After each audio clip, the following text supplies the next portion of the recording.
सारी कंट्रीज की सारी गवर्नमेंट्स ने उन लोगों को निकाल लिया है, but Indian government is doing nothing for us. The live TV, सच सबसे आगे। दोस्तों, मैं बात हफीज हूं। जैसे जैसे परिणाम में दिन अब कम बच रहे हैं उत्तर प्रदेश चुनाव के, वैसे वैसे लोगों की भीड़ भी जो बीजेपी की रैलीज में है वो कम होती चली जा रही है। यहां तक के लोगों ने कहा था, भाजपा के समर्थकों ने, कि अब जो आने वाले चरण हैं वो भाजपा बहुल क्षेत्रों के चरण हैं, उनमें बहुत भीड़ आएगी। लेकिन हालत क्या हो गई जानते हैं आप? बनारस में कल मोदी जी की सभा में क्या हुआ है?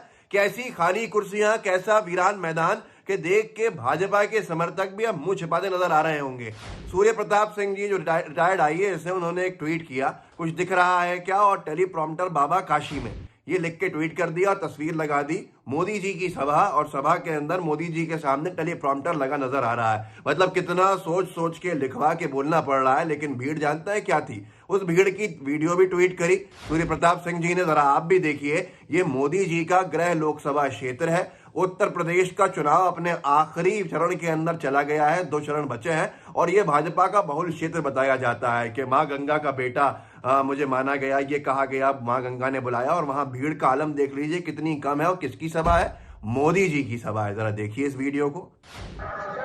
मतदान के लिए जागरण की व्यवस्था हो जाए, हर बूथ पर कोई संपर्क हो जाए। अब ये हालत हो गई है, जैसे जैसे परिणाम की तरफ उत्तर प्रदेश चुनाव बढ़ रहा है, भारतीय जनता पार्टी के सबसे बड़े प्रचारक, मतलब उन्हें अभी प्रधानमंत्री पद के जो काम करना है उतने उनसे फुर्सत है, उतनी शायद प्राथमिकता पे नहीं है कि यूक्रेन से कैसे बच्चों को लाया जाए। लेकिन प्राथमिकता पे उत्तर प्रदेश चुनाव है। बाकी 4 राज्यों के चुनाव अपनी जगह, लेकिन उत्तर प्रदेश जो है वो गले की हड्डी बन गया है। और वहां पर मोदी जी से बड़ा प्रचारक कोई नहीं है। और बनारस जो है वो गृह क्षेत्र है, लोकसभा सांसद है वहां के, और क्या क्या बड़े बड़े वादे और बड़े बड़े दावे भी किए हैं। लेकिन उस बनारस के अंदर अब आप देख सकते हैं कि मोदी जी की सभा में सूर्य प्रताप सिंह जी ने मजे लेते हुए लिखा है, भीड़ का महाप्रलय काशी में, आवाज जानी पहचानी है, सुन तो लो। तो ये हालत हुई है। टेलीप्रॉम्प्टर के सामने भाषण दिया गया, लेकिन उसके बाद भी साहिब की सभा में कितने कम लोग आए हैं, इससे आप अंदाजा लगा सकते हैं कि उत्तर प्रदेश का चुनाव किस ओर चला गया है, किस ओर चला गया है, और कैसे बीजेपी को सत्ता से बाहर का रास्ता दिखाई दे जा रहा है बार बार। अब तो वो चरण भी नहीं बचे जिन चरणों के अंदर समाजवादी पार्टी, कांग्रेस और आरएलडी, इन तमाम पार्टीज का डंका कहा जाता था कि ये उनके बहुल क्षेत्र है। लेकिन ये तो बीजेपी के बहुल क्षेत्र कहला रहे थे, और यहां पर ये हालत है। तो इससे आप सब समझ सकते हैं कि परिणाम क्या है। लेकिन जब आप जवाब नहीं देंगे जनता का, तो यही हाल होगा। भीड़ क्यों नहीं है? बीजेपी के नेता भी समझ रहे हैं कि भीड़ इसलिए नहीं है कि जनता जो सवाल पूछ रही है उसके जवाब भाजपा देने के बजाय पुरानी सरकारों की बातें कर रही है, पुरानी सरकारों के अलावा भविष्य की बातें कर रही है। वर्तमान की बातें कोई नहीं कर रहा। वर्तमान की बात क्या थी?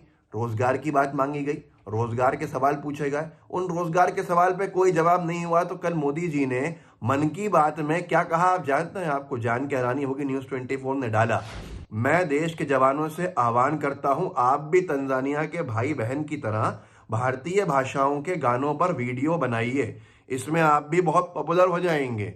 मतलब यह है कि भैया रोजगार मत मांगो, आप तो वीडियोस बनाओ।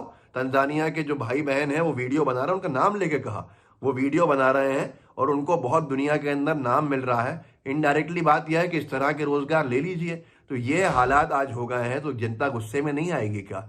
वो उत्तर प्रदेश का परिवार जिसके घर में बेरोजगार युवक बेटा बैठा है, बेटी बैठी है, वो क्या इनकी सभाओं में जाएंगे? अगर सभाओं में नहीं जाएंगे तो क्या वोट डालेंगे? इससे बीजेपी के नेताओं की पैरों के नीचे जमीन सरक रही है। और जमीन क्यों ना सरके?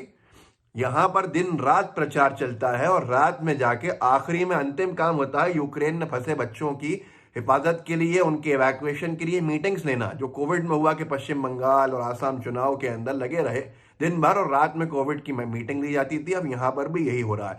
20,000 बच्चों में से कुछ 2,000 बच्चे, या यूं कह लीजिए चंद बच्चे, 200-400 बच्चे जब प्लेन से आए, तो एक तरफ पीयूष गोयल जी का वीडियो वायरल किया गया कि मोदी जी ने आप सबको निकाल लिया। बच्चों के चेहरे पे देखते कितना गुस्सा था, कोई उनके चेहरे के ऊपर खुशी नहीं थी। और दूसरा सिंधिया जी का वीडियो वायरल हुआ कि मोदी जी की मेहनतों से आप सबको सकुशल निकाला जा रहा है। तो ये सारी चीजें बताती हैं और मीडिया ने खूब चलाया, लेकिन उसके बाद बच्चों पे क्या बर्बरता हुई है यूक्रेन के अंदर, इसके बावजूद भी बीजेपी चाहती है कि उसको लोग जनता वोट देगी, कि जिसकी प्राथमिकता यूक्रेन से बच्चे निकालने के बजाय वोट मांगना रही थी। बोलता हिंदुस्तान ने छापा, बमबारी के बीच एम्बेसी ने भारतीय छात्रों को भेजा रेलवे स्टेशन। यूक्रेन की सेना ने छात्रों पर तानी बंदूक। ये सिर्फ बंदूकें नहीं तानी गई थी, हमारे छात्रों से कह दिया गया कि आप बॉर्डर की तरफ चले जाइए, वहां से इवैक्यूएशन किया जाएगा। बच्चों ने कहा कि हम 800 किलोमीटर दूर तक हैं यहाँ पे, क्या पैदल जाएंगे बॉर्डर पे? और वहां क्या हाल हुआ? रणविजय सिंह ने लिखा है, कल यूक्रेन से 200-400 बच्चे आए तो नोएडा मीडिया जय जय करने लगा, वर्ल्ड लीडर की खूबियां गिनाने लगा। उन हजारों बच्चों का एक बार नहीं सोचा जो भूखे प्यासे न जाने किस हाल में वहां फंसे हैं। उनकी मदद की गुहार को दबा दिया गया। अब दुखी करने वाले वीडियो आ रहे हैं और सब खामोश हैं। आपने वाहवाही कर दी, लेकिन अब जो असली वीडियोज आ रहे हैं वहां बर्बरता हो रही है, खाने को नहीं है, लाठियां चल रही हैं, पुलिस मार रही है यूक्रेन की। हिंदुस्तान लाइव ने छापा है, वीडियो डाला, मैं वीडियो दिखा देता हूं आपको। क्या इसके बाद भी बीजेपी को उम्मीद है कि उसकी रैलीज में लोग आएंगे? क्या बीजेपी को उम्मीद है कि उत्तर प्रदेश चुनाव के अंदर उसको वोट मिलेंगे? जनता किस बुनियाद पर वोट देगी? ऐसी बर्बरता के साथ, ऐसी इग्नोरेंट सरकार के साथ जिसकी प्राथमिकताएं सही नहीं है, प्रायोरिटीज जो है वो अलग है। चुनाव जीतना प्रायोरिटी है और बाद में जनता को बचाना प्रायोरिटी हो जाए जिसकी। हिंदुस्तान लाइव ने लिखा, यूक्रेन में फंसे भारतीय छात्रों के साथ यूक्रेन की पुलिस बर्बरता पर उतर आई है। रोमानिया बॉर्डर पर भारतीय छात्रों की बुरी तरह पिटाई की जा रही है। यही नहीं, विरोध करने पर डंडे ही बरसाए जा रहे हैं। यूक्रेन ने फंसी एक छात्रा ने यूक्रेन पुलिस की बर्बरता की वीडियो उपलब्ध कराया है। इस वीडियो को देख लीजिए, जहां इधर बीजेपी के नेता प्रचार प्रसार में व्यस्त हैं, वहां पर कल हमारे बच्चों को यूक्रेन में मारा पीटा गया है। किसने? यूक्रेन की पुलिस ने। देखिए इस वीडियो।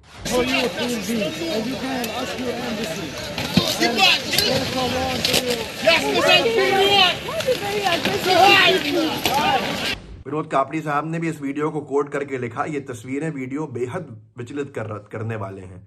प्रधानमंत्री की तरह बर्ताव कीजिए नरेंद्र मोदी जी, और 3-4 दिन प्रचार के बजाय यहाँ फोकस कीजिए। इतना उल्टा पड़ रहा है भारतीय जनता पार्टी के लिए ये सारा का सारा काम कि उत्तर प्रदेश में जो बची कुछ उम्मीदें थी वो भी चली गई हैं, जिसका प्रमाण आपने देखा कहां पर? बनारस की मोदी जी की खुद की सभा के अंदर। जनता इतनी नाखुश है, इतनी नाराज है कि जो उम्मीदें थी उन पर पानी फिर चुका है। सरकार की प्राथमिकता लोगों को बचाना होता है या प्रचार करना होता है? ये पहली बार जनता देख रही है कि प्रचार करना प्राथमिकता है, जनता को बचाना कोविड ने भी पहले प्राथमिकता पे नहीं था, और अब यूक्रेन में फंसे हुए बच्चों को भी निकालना प्राथमिकता पे नहीं है। विनोद कापड़ी साहब ने एक और वीडियो डाला है जिसमें बच्ची ने साफ तौर पे कहा है कि दूसरे देशों की सरकारों ने अपने बच्चों को निकाल लिया है, हमारी सरकार कोई सुध नहीं ले रही है, एम्बेसी वाले हमारे फोन काट रहे हैं। विनोद कापड़ी साहब ने डाला है, भारत सरकार हमारे लिए कुछ भी नहीं कर रही है। यह है नरेंद्र मोदी सरकार का सच जो छात्र बयान कर रहे हैं, क्योंकि मोदी फिर प्रचार में बिजी हैं। जरा इस वीडियो को देखिए और फिर अंदाजा लगाइए कि क्या अपेक्षा करते हैं बीजेपी वाले कि उनकी सभाओं के अंदर लोग आएंगे सबके बाद भी, ऐसी बर्बरता के बाद भी, ऐसी सरकार जिसको चिंता नहीं है अपने नागरिकों की। देखिए इस वीडियो। आप क्या कर रहे हो? इंडियन एम्बेसी में, ये इनका नाम दिखा देते हैं आपको, Vikram Kumar. We are calling them and he is continuously rejecting our calls, जबकि हम लोगों ने इनको रोमानियन बॉर्डर की वीडियोस भेजी हैं जहां पे लड़कियों को बेरहमी से मारा जा रहा है। और इन्होंने अभी दोपहर में ही हम लोगों को बोला है कि कीव के बच्चे जितने भी निकल पा रहे हैं ट्रेन से निकल जाएं बॉर्डर्स पे। इस हालात में हम लोगों को गाइडेंस देने के बजाय ये लोग हमारे कॉल्स कट कर रहे हैं and they are completely ignoring us. सारी कंट्रीज की सारी गवर्नमेंट्स ने उन लोगों को निकाल लिया है, but Indian government is doing nothing for अस। इस वीडियो के अंदर साफ तौर पर एक वहां फंसी बच्ची ने कहा है कि दूसरे देश अपने बच्चों को, अपने छात्रों को निकाल चुके हैं, हमारी सरकार कोई फिक्र नहीं कर रही है हमारी। और यहाँ पर मोदी जी क्या कर रहे हैं उसको भी कापड़ी साहब ने डाला है। हजारों बच्चे फंसे रहे, माता पिता रोते रहे। भारत के प्रधानमंत्री बहुत अच्छे से जानते हैं कि उन्हें वोट पाने के लिए क्या करना है। पूजा कर रहे हैं, वहां पर एक मंदिर के अंदर गए हैं दर्शन करने के लिए ताकि वोट मिल सकें, ये लोगों का कहना है। लेकिन वहां बच्चों को पीटा जा रहा है, वहां ये हालत हो रही है। इसीलिए मोदी जी की सभा का ये हाल हुआ जो आपने देखा। बनारस में अगर ये हाल है तो आप सोच सकते हैं कि पूरे उत्तर प्रदेश में शायद मुख्य विपक्ष की दल भी नहीं बन पाएगी बीजेपी। इस वीडियो को आगे बढ़ाइए, लोगों को बताइए कि बनारस ने क्या हाल किया है मोदी जी की सभा का। और अगर मोदी जी के सभा का ये हाल है तो फिर आप अंदाजा लगा सकते हैं कि पूरी भाजपा का क्या हाल हो चुका है। व्हाट्सएप ग्रुप्स होंगे, उनमें शेयर कीजिएगा, साथ में लाइव टीवी को सब्सक्राइब कीजिएगा, बेल आइकन दबाइएगा। जय हिंद, जय भारत।